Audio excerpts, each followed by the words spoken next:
सोलापुरातील प्रसिद्ध मेंदूविकार तज्ञ डॉक्टर शिरीष वळसंकर यांच्या आत्महत्या प्रकरणी धक्कादायक माहिती समोर आली। बघा, डॉक्टर वळसंकर यांची सुसाईड नोट सापडलेली असून त्यात त्यांनी एका महिलेकडून मिळणाऱ्या धमक्यांमुळे आत्महत्या करत असल्याचं लिहिलंय। या प्रकरणी मनीषा मुसळे माने या महिलेला अटक करण्यात आलेली असून तिला 3 दिवसांची पोलीस कोठडी सुनावण्यात आली आहे।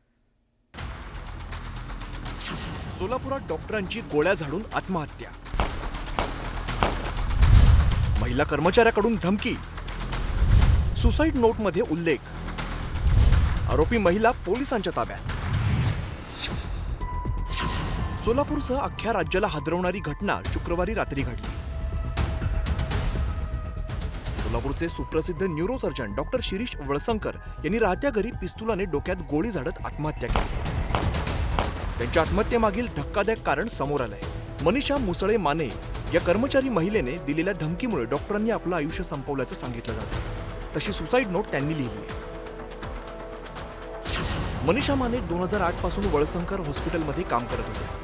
17 एप्रिल 2025 रोजी माने यांनी डॉक्टर वळसंकरांना एक मेल केला, ज्यामध्ये त्यांचा पगार कापला गेल्याची तक्रार करण्यात आली होती। माझ्यासोबत अन्याय होत असून आत्महत्या करेन अशी धमकी माने यांनी डॉक्टरांना दिली होती। या मेलनंतर डॉक्टरांनी माने यांना भेटण्यासाठी बोलवलं होतं।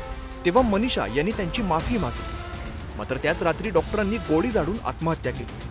त्याआधी सुसाईड नोटमध्ये मनीषा मुसळे मानेचं नाव लिहिलं। माझ्या असिस्टंटकडून माहिती हीच मिळालेली आहे मला की फक्त ते ईमेलद्वारे पत्र लिहिले। याच्या व्यतिरिक्त मी त्यांना कधी काय बोललेलं नाही किंवा पैशाचे कुठले आर्थिक व्यवहार नाही किंवा इतर कुठले डॉक्टर साहेबांच्या चारित्र्यावर म्हणा किंवा ह्याच्यावर असे कुठलेही घाणेरडे आरोप तिने केलेले नाहीयेत, असं त्यांचं सुद्धा म्हणणं नाहीये।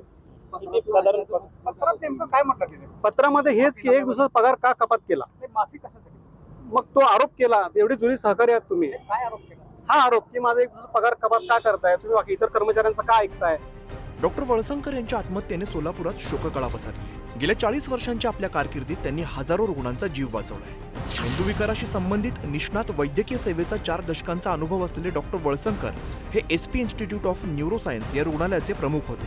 भारतभर प्रवास करण्यासाठी त्यांच्याकडे स्वतःचं विमान होतं। ते उत्तम व्यावसायिक पायलट होते।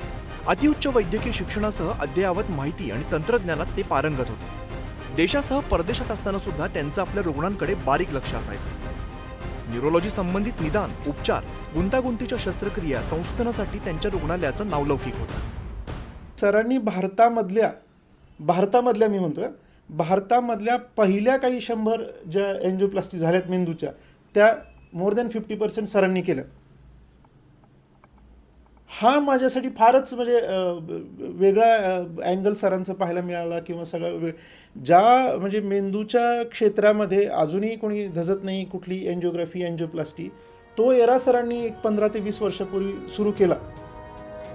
वैद्यकीय व्यवसायात आयुष्यभर सामाजिक बांधिलकी जपणारे डॉक्टर वळसंकर यांच्या निधनाबद्दल सर्वत्र हळहळ व्यक्त केली जाते। मानसिक आरोग्य, ताणतणाव, न्यूरोसायन्स यावरती शास्त्रीय प्रभुत्व असणाऱ्या डॉक्टरांनी अशी टोकाची भूमिका नेमकी का घेतली असा प्रश्न अजून सुद्धा अनुत्तरितच आहे। प्रीतम पंडितसह bureau report, news 18 Lokmat, Solapur.